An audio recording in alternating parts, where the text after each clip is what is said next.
പിന്നെ ഇന്നലത്തെ പ്രഭാഷണമൊക്കെ എങ്ങനെ ഉണ്ടായിരുന്നു? ഇഷ്ടപ്പെട്ടോ എല്ലാവർക്കും? എല്ലാവരും നല്ല അഭിപ്രായം പറഞ്ഞത്. സൗണ്ടരടക്കം നല്ല അഭിപ്രായം പറഞ്ഞു.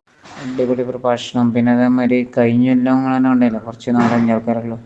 ഇപ്പോൾ നമ്മളെ ഇത് സ്ഥലമില്ലാത്തത് കൊണ്ടാണ് അവിടെയും ഇവിടെയൊക്കെ കുറെ ആൾക്കാർ വന്നു. നമ്മളവിടെ അങ്ങനെ എന്താണ് മൂച്ചിലോട്ട് അവിടെയും ഇവിടെയൊക്കെ ആയിട്ട് കുറെ ആൾക്കാർ അങ്ങനെ നേരം പ്രഭാഷണം കേട്ടിട്ട്.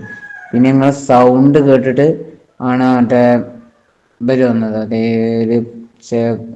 സൈഫുൽ അമീൻ അമീൻ സൈഫു അമീനില്ലേ, അവര് വന്നത് എന്താണ് നമ്മളെ സൗണ്ട് കേട്ടിട്ട്. പ്രഭാഷണത്തിൽ പാട്ട് പാടാൻ വേണ്ടിയിട്ട് നമ്മളെ പ്രഭാഷണം കേട്ട് സൗണ്ട് അടിപൊളിയായത് കൊണ്ടാണ് നമ്മളെ മജീദ് കാക്കാട് ഇങ്ങനെ പറഞ്ഞു, നമ്മളെ കൊണ്ടുവരാൻ വന്നല്ലോ.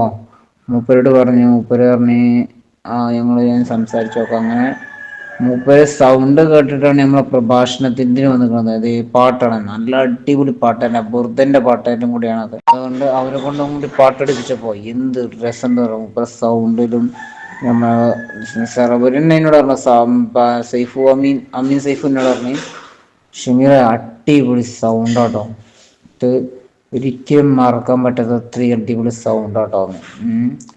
പിന്നെ നിങ്ങളെ സൗണ്ടിന് അഭിപ്രായമൊക്കെ എന്താണെന്ന് അറിയിക്കും കേട്ടോ, ഇൻഷാ അല്ലാ.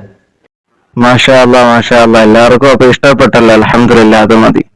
ഇൻഷാ അല്ലാ ഇനി അടുത്ത വർഷം നമുക്ക് നല്ല രീതിയിൽ പരിപാടി നടത്താം. വിളിച്ചാ മതി കേട്ടോ. ഓക്കെ, ഞാൻ വിളിച്ചോണ്ട് കേട്ടോ, വിളിച്ചോണ്ട് ഇൻഷാ അല്ലാ. എൻ്റെ മുതലാളി എന്താണ് മീൻകാരൻ മുതലാളി, അതിൻ്റെ ഓണറടക്കം വന്നിട്ട് എന്നോട് പറഞ്ഞു, ഷമീർ അടിപൊളി പ്രഭാഷണം കേട്ടോ, ഞാൻ വിചാരിച്ചതിനെക്കാട്ടി അതിമടങ്ങാണ് എന്നോട് പറഞ്ഞത്. ഇൻഷാ അല്ലാ ഞാൻ അപ്പം തന്നെ പറഞ്ഞു ചെയ്തു.